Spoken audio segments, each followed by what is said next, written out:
I'm going to tell you about the morning I fired 3 rounds with my pistol at a grizzly bear, when all of a sudden Bigfoot showed up to attack me in a way I've never heard anyone talk about before. I resisted speaking on this for 8 months.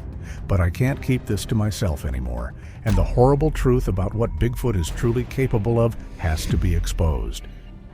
The bear was already too close when I heard it. Not the crashing sound people imagine. No snapping branches, no warning. Just the sudden wrongness of something large occupying space that had been empty a breath before. 500 pounds, maybe 6, moving through a second-growth spruce with a quietness that shouldn't have been possible for that size.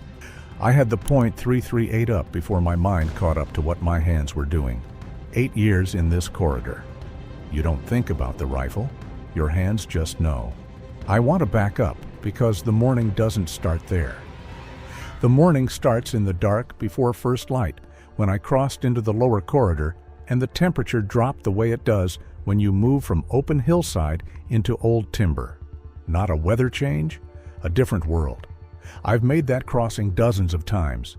I know how to walk it without sound, heel to toe, weight transfer smooth. By the time I'm in the corridor in the dark, I'm not thinking anymore. I'm listening. I was hunting alone. That matters to everything that follows. Not because hunting alone in grizzly country is reckless, I've done it my entire adult life, but because alone means the record of the morning is entirely mine. No one else standing 30 meters away with a different angle. The record is what I experienced, and I've had to spend a lot of time since September deciding how much confidence to place in the recording instrument, which is me. I know this corridor. That's the honest beginning. I know where the creek bends south around the granite outcropping and where the game trail intersects the bench drainage. I know the sound the water makes when it goes over the flat rock at the ford, lower in September than August, a different note. And I know the old growth on the south side runs about 200 meters before the density drops enough that visibility opens to 40, 50 meters in good light. 8 years is long enough to know a piece of country the way you know a house you grew up in. The kind of knowing that isn't conscious, that lives in the body and expresses itself as rightness or wrongness before thought arrives to explain it. The first indication that the morning was different came at 6:58, though I didn't know the time. I don't carry a watch in the field. The sound came from my northeast, maybe 60 meters, and it wasn't something I had a category for. Low, percussive. Not the sound of a tree falling, which I know well. That has a progression to it, a creak, and then a rush, and then the strike, and not a rockfall, which in this terrain would come from above and to the south anyway. This was a single contact, something brought down against earth. Deliberate, the way a thing announces itself. I stopped. Went still the way you go still when the information is incomplete and you need to buy time for more. Whatever it was, didn't repeat. The drainage went back to its own quiet, and I stood there for a full minute, maybe more, trying to place it in a category that made sense for this country. Bear knocking over a standing dead? Possible. Possible, but not quite right. I've heard that, and there's usually secondary sound, the roll of wood on ground, the scattering. This was clean, one impact and silence. I filed it and kept moving because the light was coming, and the elk don't hold position past legal light when the pressure's on. I moved northeast along the main game trail. The corridor was doing its morning thing, the gradual emergence of detail as gray became color, the shapes separating from the dark. I was thinking about elk, about the approach angle from the south side and whether the wind would hold. I was not thinking about what had made the sound at 6:58. The bear was at 30 meters when I first registered it, maybe 35.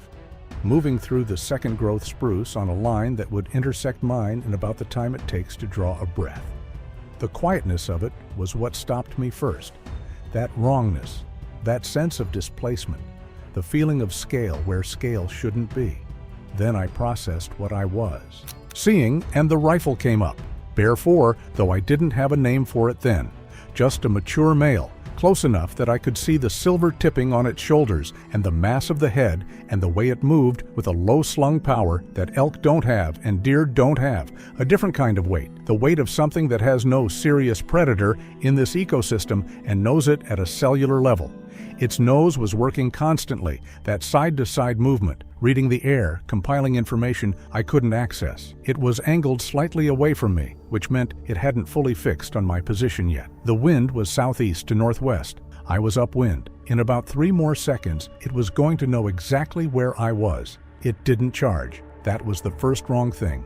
A grizzly that close, surprised, usually commits.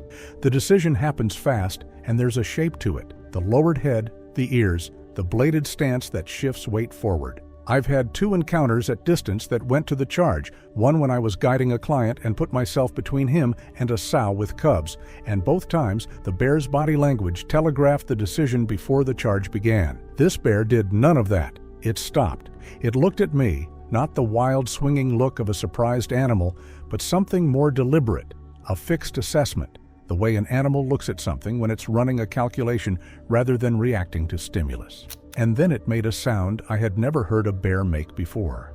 Low, pulsing, not the teeth-popping bluster of an agitated bear, not the woofing exhalation of a threat display. Uncertain, thick with something I don't have a word for except to say it sounded like the noise a very large and very confident animal makes when it encounters something that unsettles its confidence. Then it turned, not away from me, away from the trees to my northeast.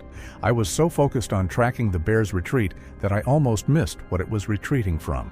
The bear moved northwest at a pace that wasn't quite panic, but wasn't the unhurried amble of a bear going about its business. Directional, the way an animal moves when an assessment has produced a clear instruction. It registered as scale first.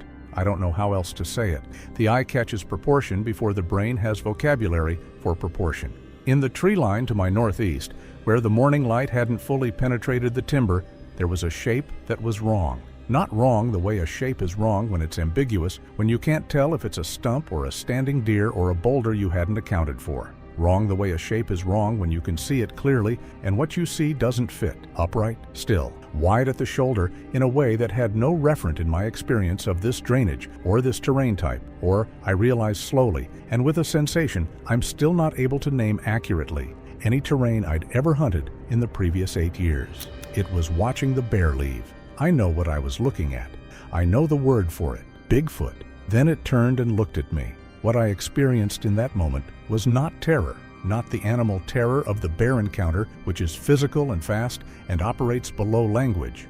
This was something else, something that had more room in it. The way it looked at me did not feel like being registered by an animal. It felt like being considered. The difference between a thing looking toward you because you're a stimulus and a thing looking at you because it is deciding something. I started moving west before I decided to. My legs made the call. What I remember from the first 100 meters is almost nothing, a kind of white noise where rational thought used to be, my body running a program my mind hadn't written. I know I was moving fast. I know the rifle was in my right hand and the muzzle was down, which is wrong in the mechanical sense and right in every other sense, because I was covering ground, and a shouldered rifle costs ground. When I came back to something like conscious awareness, I was already past the second camera post and heading for the main game trail that runs west toward the ford. And I knew I was moving fast because the country was sliding past faster than it usually does when I'm in it, familiar landmarks arriving before I expected them. I made myself look back. Once, it was following, not running, not rushing. The stride was long and even, each step covering ground that would have taken me 2 steps, maybe 3, and the pace had the quality of something that doesn't experience terrain as a problem to solve, as if the ground beneath it was simply cooperating. The head was level, not bobbing the way a running animal's head bobs, and the arms, and this is where my mind snagged and kept snagging for the rest of the run, the arms were close to the body, hands still, not swinging the way arms swing when you're moving fast, just there. The whole figure was composed in a way that had nothing urgent about it, despite the fact that it was closing ground. It was not interested in the bear. I understood that with a clarity that arrived fully formed, bypassing the usual process of construction. The bear had moved through this drainage ahead of whatever this was, registering scent, flushing cover, and once it had located me, once the finding was complete, it had been allowed to leave. Because the finding was what it had been useful for, and the finding was done. Now the bear was gone. I was the only thing left in this corridor, and it was still coming. I ran the ford without slowing, 8 inches of moving water. Cold enough in late September that I should have felt it, and I didn't feel it. Just the impact of the far bank's gravel against my boot, the scramble up the mud at the edge, the tree line closing around me on the west side. My lungs were burning by then. I'd been moving hard for close to 20 minutes through elevation, and the debt was accumulating in my legs and lungs in ways I was aware of and couldn't do anything about. Respiratory debt in the mountains has a shape to it. There's a point where the available pace starts declining, and there's nothing to be done except accept the new ceiling. And I could feel that ceiling approaching. The figure behind me was not experiencing a ceiling. It had no ceiling I could detect. The stride I'd seen in that single backward glance covered ground faster than I was covering it. Not the explosive gap-closing rush of a bear in a bluff charge, but steadily faster, a pace that didn't seem to require anything from the body producing it. The choke point was the only play I had left. I knew this terrain. I knew the choke point from 3 seasons of hunting the corridor, a place where the valley narrows between the rock face and the creek, where the drainage floor compresses to 30 meters before opening again below the high bench. There was a natural defensive position at the east side of the gap, a rock face that would put stone at my back, and from that position you could see the full narrow section of the drainage for 50-60 meters, which in .338 terms is close range, not far enough to feel comfortable, but close enough that the round does everything it was designed to do. I changed direction, angled north toward the choke point, adding time to my route, but adding what I needed more than time: stone at my back, a clear sight line. The crossing took me through blowdown from 2 winters back, old spruce creating a grid I had to climb over and under. I lost 30 seconds to it. I don't know what happened to the gap during those 30 seconds because I didn't look back. I reached the choke point at the rock face and put my back against the stone and turned. The drainage corridor was empty, 40 meters of narrow valley floor, creek on the left, rock face on my right, the timber at the far end where the spruce closed in and the sight line ended. Nothing moving. The sound of the creek over its stones, normal, unchanged. My own breathing, which was not normal and not unchanged. I was pulling air in the way you pull it after a hard mountain run, the chest expanding fully, the exhalation too short, the whole system running in deficit. I gave it 30 seconds and made myself slow the breath down because a controlled respiratory rate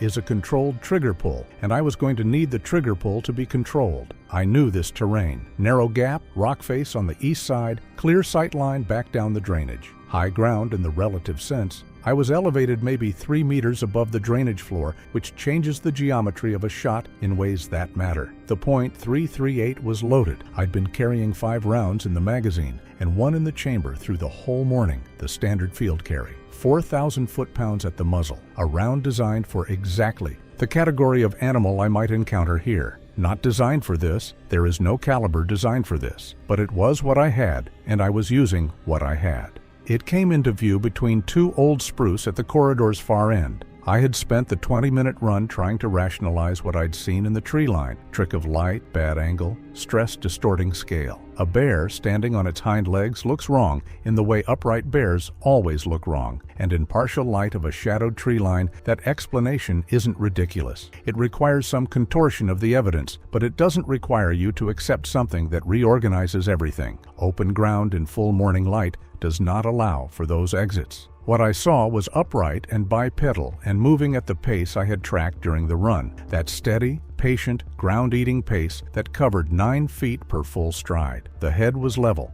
The shoulders did not rotate the way shoulders rotate when a human walks fast. The arms hung in a way that had no human referent, wrist height at mid-thigh, not swinging, close to the body, still in a way that the arms of a moving thing should not be still. And the proportions. The height I couldn't calculate exactly from that distance and that position, but I knew was wrong. Not wrong the way a tall man is wrong. Wrong the way a category error is wrong. Too high from the drainage floor. Too wide across the shoulders. The wrong shape in the wrong place at a size that didn't connect to any animal I'd encountered in 8 years or 34 years of being alive in the outdoors. It was not running. It was walking toward me. What I was looking at had a name I had spent 20 minutes refusing to use. Bigfoot. I fired.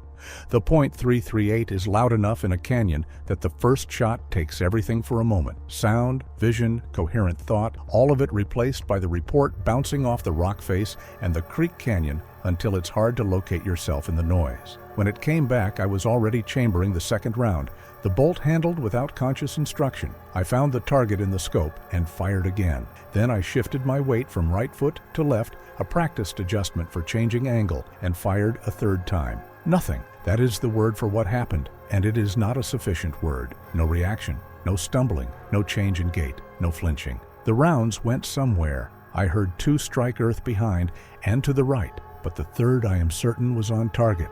I was aiming for center mass. The angle was up, which I registered distantly as information I didn't want. The middle of it was above my eye level from the rock face base, which required an upward angle to reach. 3 rounds, no observable effect.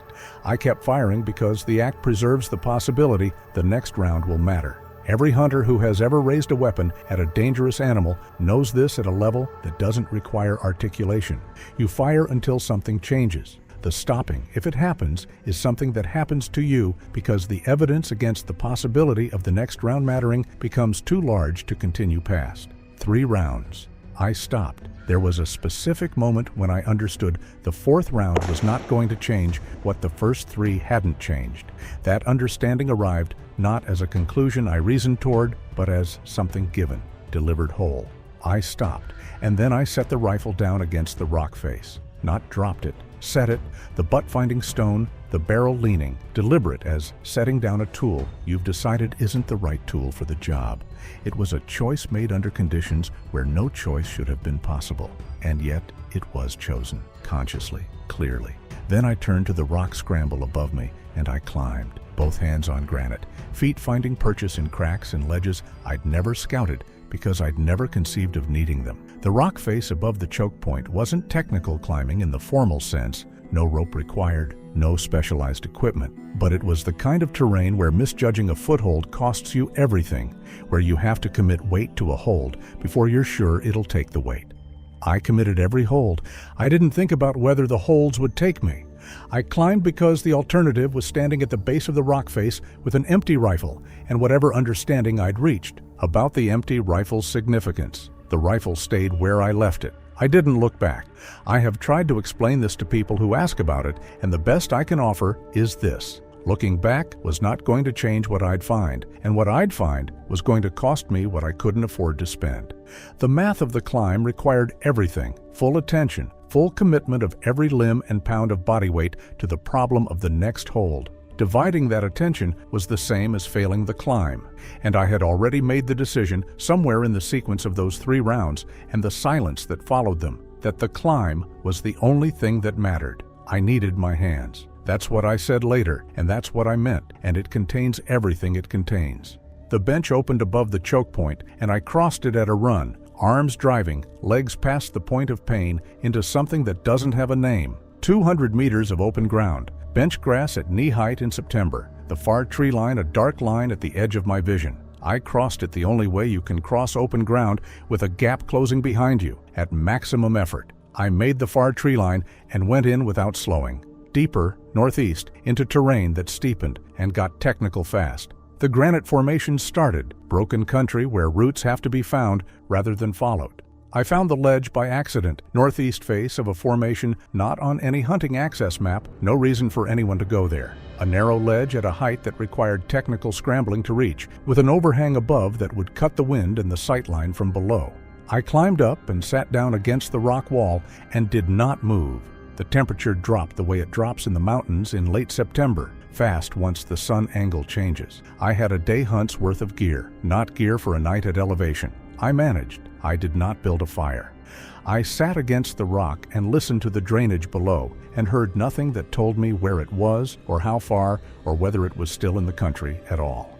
I stayed on the ledge through the night and into the following afternoon when the search team found me. The search team lead, a woman with 16 years running searches in Grizzly country, looked at me the way medical professionals look at a patient whose chart has surprised them. She said I looked like I'd had a significant experience. She was not wrong.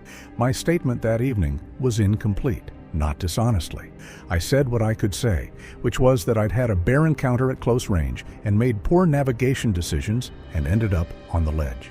There is a way a mind protects itself in the immediate aftermath of something it hasn't finished processing by staying inside the available categories a little longer, deferring the revision until it becomes unavoidable. The revision became unavoidable over the following weeks as the details that had been blurred by stress sharpened into something I couldn't soften back down. The shape in the tree line, the pace, the stride, the 3 rounds and the silence after, the angle of the 3rd shot. The following June I went back to the drainage. No rifle. 3 days in the corridor with a notebook and an absence of agenda, not something I'm naturally suited to, having spent 8 years in this country organized around finding a specific animal. Going back without that structure felt like going back to a house I'd lived in and finding the furniture rearranged. The shapes were familiar and the orientation was wrong. On the 2nd morning, I found fresh tracks on the main game trail. That morning's prints, dew still in the grass at the trail margins, impressions clean and sharp, the kind of clarity you get from tracks made in the last few hours. Moving through the corridor in the same direction. I didn't need any analysis to recognize the length, the stride, the proportions my body had already cataloged on September 24th. I didn't follow them. I stood at the trail margin and looked at them for what must have been 2 minutes. Then I stepped back and walked 20 meters to a downed spruce and sat on the trunk at the trail's edge and waited. An hour, maybe a little more. The drainage did its late June morning things, light shifting through the canopy, the creek louder than September, birds working their routines. A doe at the seep crossing, 200 meters away. A juvenile hawk, working the open bench before drifting out of sight. Normal things. The things a drainage does when it's doing its own business. I saw nothing that explained the tracks. Eventually, I got up from the log and walked out. People ask me if I think something was watching during that hour. They ask it carefully, the way people ask things when they're not sure the question is allowed. I understand the carefulness. I practiced it myself for 8 months. I built careful language around the edges of what I knew because the careful language preserved the possibility of remaining inside the available categories. The categories where ordinary conversation happens and you can talk to people without watching them recalibrate their assessment of your reliability. I don't think it in the way you think about things that might be true. I know it the way I knew on September 24th what the situation required before my mind had completed the sentence. That kind of knowing lives somewhere below language and doesn't come up for debate because it isn't a thought. It's closer to a physical fact, like knowing where the ground is beneath your feet. You know it because you're in contact with it, and the contact is direct, and no amount of subsequent reasoning changes what the contact told you. I am still here. That is the foundational fact of everything that follows. I ran well. I shot well. I climbed well. None of those things are why I'm here. I'm here because of a decision made by something else about what the morning was going to produce at a point in the sequence when I had no remaining input into the outcome. 3 rounds from a .338 Winchester Magnum at close range in open terrain. Then I set the rifle down. Then I climbed, and it let me climb. The whole morning had a shape. The sound before dawn was the beginning of it. The bear encounter was the middle. The chase, the choke point, the 3 rounds were the body. The letting was part of the shape, not luck, not distraction. It happened because the morning arrived at a point where a decision was available and the decision was made. The bear was never the point. I understood that in the drainage, running, and I've understood it more completely in the months since. The bear moved through the corridor and found me the way a bear finds things, by covering ground, reading air. And once the finding was done, it was allowed to leave. And then the thing that had been using the bear's ranging for its own purposes moved openly through the corridor it had cleared. That sequence implies planning at a level I don't have a comfortable framework for. The difference between processing a situation and having already decided about the situation before it began. The bear left, and then, when the space was clear, what had been waiting for the space to be clear moved into it. Not because the bear's leaving was coincidental, because the bear's leaving was the signal. I've told the story in the third person to investigators and the search team. Cole Rutherford was found on the ledge. Cole Rutherford gave a statement. Cole Rutherford returned to the drainage the following June. The distance helps because what happened to Cole Rutherford on September 24th is something I am still in the process of becoming a person who experienced it, and the process is slow. What I think, and this is the most speculative thing I'll say, is that the hour on the log was permitted. That sitting there was something it knew about and chose not to interrupt, the way it chose on September 24th not to close the gap at the choke point. The not closing is a choice. The not interrupting is a choice. Choices imply a chooser with access to alternatives. I don't think I deserve to be let go, not as self-punishment, as a descriptive observation about the economy of the situation. I was in its corridor. I had a rifle. I fired the rifle. None of those merit grace, and yet the grace was extended, and I am here to account for it, and I find myself unable to settle the account because the debt keeps compounding the longer I look at it. It was there before I arrived. It will be there after I'm gone. The drainage has been keeping its own record for longer than anyone has been running cameras in it, longer than I have been hunting it. What I saw on September 24th has been in that country for a long time. Longer than the question of what it is has been a question anyone was asking. And on one morning in September, it made a decision about me, and I am still not sure what I did to deserve it. But I know what I know. I know what the rifle did and didn't do. I know what 3 rounds from a cartridge designed for large, dangerous game told me when they told me nothing. I know the shape in the tree line and the length of the stride and the quality of the attention when it turned and looked at me. I know what a 600-pound grizzly with 3 seasons in that corridor sounded like when it decided to leave, and I know the direction it went, and I know what came into the space it vacated. I know that I sat on a granite ledge for 18 hours and heard nothing that told me I was still being followed. I know that the following June I sat on a log and waited and was allowed to wait. And I know the drainage in northwestern Montana has been keeping its own account of who moves through it, long before I arrived with 8 years of knowledge and a caliber designed for the largest animals in this ecosystem. The account it kept on the morning of September 24th is the account I've given you.